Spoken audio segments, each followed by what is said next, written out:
Welcome everybody, and it's a great pleasure to be here with such an amazing people sitting on my left. I will introduce them in a bit, but the time that we have, we will spend on sharing. You will spend on sharing your personal stories, your dreams, your successes, but also failures. Because failures, this is something that it's every day, we face every day as entrepreneurs.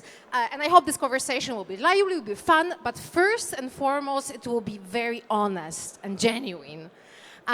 Because this is what is the most interesting, I think, for you and for myself. Okay, so let's start maybe with introduction. Maja. Maja was born and raised in small town in Śląsk. She's software engineer, but education, co-founder of Zowie, customer support automation technology company, has 3 financing rounds already on her account with $20 million financing from Google, Innova, and Tiger. Maja told me during our conversation that she always wanted more, and she always wanted faster, and she is a really fearless female Polish entrepreneur that I think she wants to break any ceiling and any barriers, and I'm sure that she does that every day. She's super impressive person, and she told me one thing that was super interesting, that she has this 6-month test that whenever she stops and she says, okay, I'm here today, I was 6 months somewhere else ago, and whether I'm in a better place. I'm a better place, I'm a better person, I have a bigger company, and I think this is super inspiring, so I wanted Maja to share her stories on this stage. Szymon. Szymon is a rock star, a true rock star.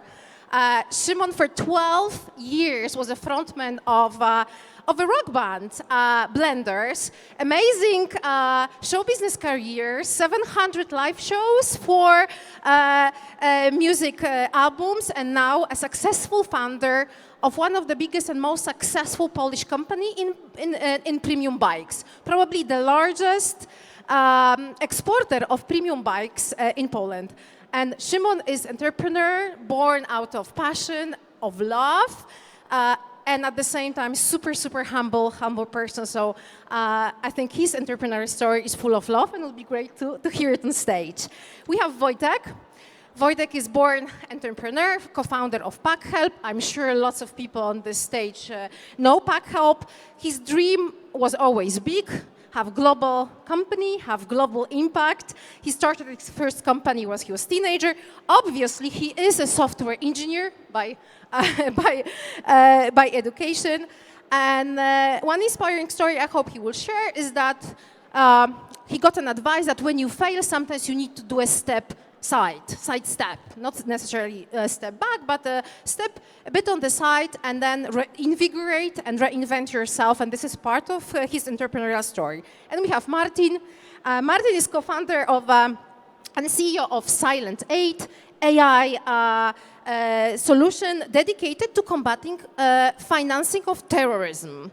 Super interesting company, super interesting story, but he's also a serial entrepreneur with few startups already on his account and also successful IPO. So I hope he will share his serial entrepreneurial story on this stage. So I guess you agree with me that this is such an amazing crowd, and our discussion, I hope, is going to be both inspiring, interesting, but also honest and challenging. Okay, let's start with Wojtek. Okay, first question for a start. You said that you always wanted to achieve big things. And this led you to make the decision to leave your initial company and initial idea of being a software engineer and having a software development company to a production and design company. Can you tell us what was the insight and how you made decision to actually start your business, today's business being Packhelp? I think it was there was a lot of coincidences, a lot of luck in the story. I mean, I would say my personal story is very much a traditional one. I had kind of an entrepreneurial mindset since I was a kid. I started my first, I would say, ventures when I was a teenager, as you mentioned, when I was in middle school. And then I tried different stuff, and we don't have enough time to share all the stories, but there were dozens of different things I tried, and I failed with all of them miserably. And ultimately, I think by the time when I started college, I already have, let's say, my own software house, let's call it, which was kind of a bit of a solo thing, but still I was working with different developers back then. And at that time, we had this crazy idea with some of my co-founders is that we're going to revolutionize social media. I know, I was 21 and I really thought that it's really possible. It was pre-Facebook. We tried to have this kind of a system using the RFID cards to connect events like this, by the way. We helped actually, I think, with one of the first impacts with that technology, by the way, to connect social media platforms through RFID cards on events like this. And it was a brilliant idea, and we figured out if we all use Facebook all the time on desktop, we need to kind of find a way to integrate, to work with that technology on events like this. And as you can imagine, a year later there was mobile phones, and basically all this technology went fast, and we didn't have actually any commercial applications for that whatsoever. And I was 21, and I figured, okay, all my dreams to build big stuff have now failed, and I'm not going to be successful anymore. And it was already kind of my probably fifth or sixth failure, entrepreneurial failure. So I went to my sister, and that's the story we're referring to. I went to my sister and asked her, what should I do now? I have all those ambitions in myself. I want to build big stuff. And I consider whatever things I start, I fail. And she said to me that sometimes you need to just do kind of a step back, redefine yourself, rethink yourselves, and be humble about that. So I did just that. I went for an internship in one of the advertising companies, where I met amazing group of people, which are now my co-founders, by the way. Some of them are actually sitting here. And it was one of the best things I did, to be honest. And I learned so much, and it built me who I am today and allowed me to build Packhelp later on. But you always had this global vision. Yes, I want to have a global company and I want to have a global impact. So you always had in your mind this big dream. But now I want to ask Szymon, because we discussed that sometimes it's not about dreaming big. Sometimes it's about passion and hard work. Can you share your view? Like rather small dreams and hard work. Yeah, I'm always a little bit skeptical about, especially when people approach me and they say they have this amazing idea, this massive dream, and it's going to change everything. And when I ask them, but how are you going to do it? They go like, I don't know. And then 3 days later, they're bored already of the idea because the dopamine has already been released. They already told everybody about the huge dream, but the actual stuff happens when you go and work 12 hours a day for the next 5 years. That's when the magic happens. Of course, you need to have, it's very. We don't have a lot of time, but in my opinion, this dream big thing should be interpreted as not to necessarily have a crazy idea that change. I'm talking about my perspective, not necessarily a crazy idea that will change the world, but to dream big in terms of having a product that is scalable from the very beginning, and you see how this small thing can grow, rather as to starting something that has, that it will be limited and will never be able to make it big. That's my healthy point of view of dreaming big. And of course, working, and then working a little bit more. Thanks. But now you have this big dream, because you say that once you build this amazing company with a large scale, you said, okay, now I have a big dream, because I think that as a Polish entrepreneur, I want to prove that Poland can be a source of amazing advanced products that are acclaimed internationally.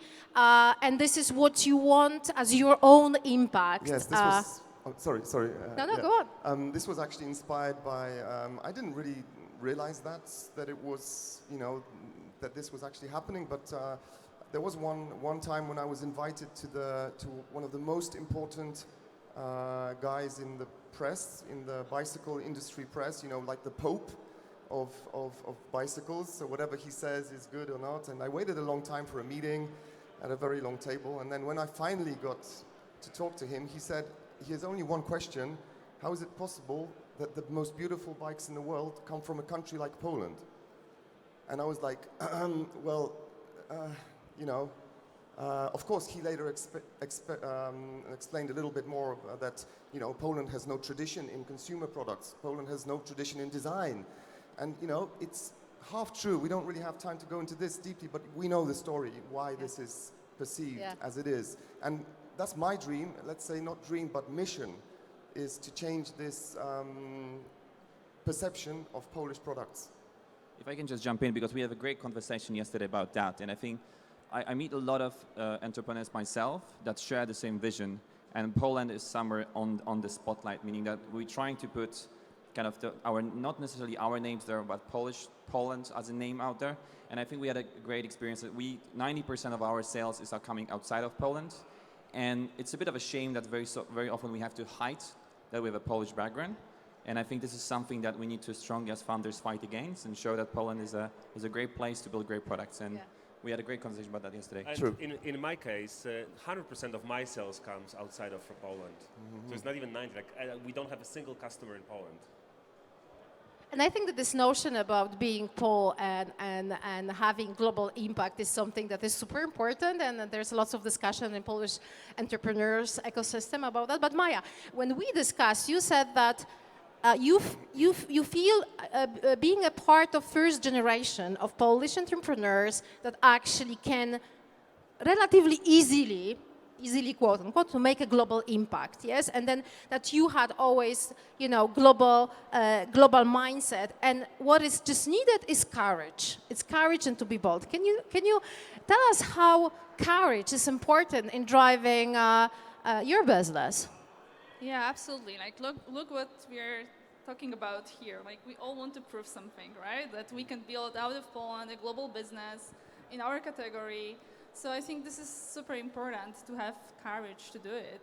Without it, like you just can't. So this is super crucial, because first you have to kind of find first customers outside of Poland. You probably have to do it by yourself with your own hands and brain.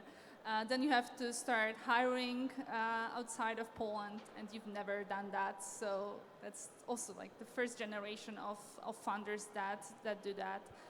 Then like raising money if you are a VC-backed company. So it all requires a lot of courage, and this is. And sometimes, like your story started with one call outside. But Martin, your company is very global. It's truly global. As you said, everything, all customers are outside of Poland. Tell me, how is it? How did you manage to set up a purely global company?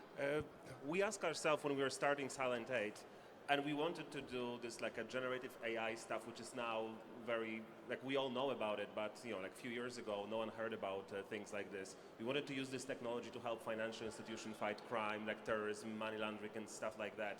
And we ask ourselves, if we want to do this globally, like where should we start this from? Like where our first customers should be from? And we did a list of these places, and like Warsaw, Poznań, Poland was not even on the list. It made sense to start from London, to start from New York, to start from Singapore, from a place like this. Even though we have like probably over 100 employees here in Poland, the company, like we moved out as founders to Singapore, and we started a company out of Singapore. It just made sense. Like running a business, building something from scratch is already so hard. So if you can just add yourselves a little edge or remove one of the obstacles, even one, it will just make it a tiny bit easier. And if your chances for success are every time extremely low, like if I change my chances of success from 2%, I don't know, like to 2.5, it's still a huge gain. So this was my thinking.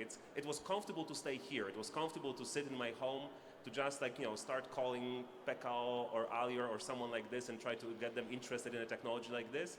But we're thinking, would be cooler if first customers would be someone like Citibank, HSBC, or so. And HSBC is a customer, Standard Chartered is a customer. Like largest banks in the world are customers right now.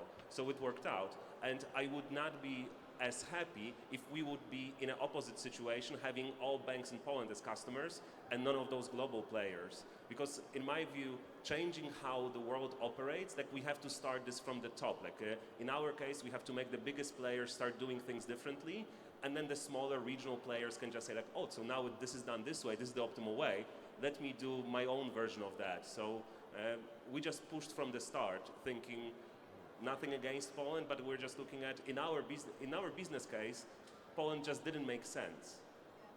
I just want to emphasize that considering 96% of seed stage startups fail, 2% is really a lot. So That is a very smart idea. So let's discuss this failure thing, because we had conversations before this panel just to get to know each other and to find the most interesting teams for you guys. And obviously failure and failing 10 times a day, every day, was a big theme. So let's spend just 2 minutes on this failure. Maja, you told me that failing is like practicing, training a muscle. So the failure that you faced 3 years ago today doesn't make any impression on you. It's like a walk in the park. So can you share how you trained this muscle in dealing with failure? You just have to deal with failures every day, and then it's like with training. Like I believe there is no like shortcut. But yeah, nobody talks about it. Nobody talks about failures. Like we all just share on LinkedIn successful stories and all this stuff, and nobody says like how entrepreneurship is full of failures, and that you have to kind of used to that hey, there is just 1%, 2% of chances that you'll get there, and even if you get there, you have to fail like thousands of times, and that's fine. And everyone who wants to be an entrepreneur has to understand that and be okay with this. Szymon, did you fail when you were doing your company? Because you said that in your business there is a huge risk embedded in every product you develop, because you develop today products that will be on the market 3 years from now, and no data will show you whether the product will be successful or not. So there's a big part of intuition, and in order to use your intuition in business, you have to have courage and boldness and manage the failure, because failure happens. How it was in your case? I can tell you very quickly that let's say that the biggest failure that I remember is the show business. We went from playing 100 concerts a year and selling 100,000 records to playing like 5 concerts a year and selling 50 records in 1 year. And that was like, since that time, actually, I don't remember any other failure. And maybe I'm sounding arrogant, but I have a little tool, as Maja told us about her tool. My little tool, it's derived from sports psychology. It might not be too popular, but my tool is not to over-celebrate successes, then you will not over-agonize on failures. So in sports, it's very, even at the top level, the best sportsmen are not allowed to celebrate for weeks, like winning the Olympics, because that screws up your mind basically and gives you all the relaxing, you're relaxed, you're done, you've reached everything. And then when the failures come, it's 100% opposite. If you kind of balance it and, okay, open a little champagne or something, okay, we did a great job, but back to work. The same thing, okay, it didn't work out, back to work. Wojtek, you also said that sport is an answer to, to keep motivation, drive, and forget the failures. I mean, to be honest, I love the analogy. I mean, I call it a kind of a sinusoidal analogy. I mean, I see my life as a constant wave of failures and successes. Mm-hmm. These days, there are more failures, and I'm very much happy to agree to that as well. Mm-hmm. And the idea is to stay on the same level all the time. And that's more or less, I mean, you don't over-analyze things, and you try to be afloat. And I think that's what the sport is kind of all about in a high performance. But I think what's really also important that has to be emphasized there, that behind any failure, there's a learning curve. And that's the key thing about that, is that if you just fail and don't reconsider for yourself, if you make these failures again and again, these are not the failures we're talking about. We're talking about the failures that then are the learning and train that muscle. By the way, I love that analogy too. And so you don't fail again the same way. So I think this is something I very much believe in. So guys, we have 45 seconds left. So I want to ask you one final question with very, very short answer. So one character trait that you think is the most important for entrepreneur. One character trait. Martin, you start. Oh my God, brave or something like that, but also maybe dumb, I don't know. Grit. Grit. Grit, yeah, that's what I think is maybe resilience. That would be my You stole my ideas. Grit and resilience. great minds think alike. Totally. And I would add hard work to it. And thank you so much for being on this stage, and thank you guys for listening to us. Thank you.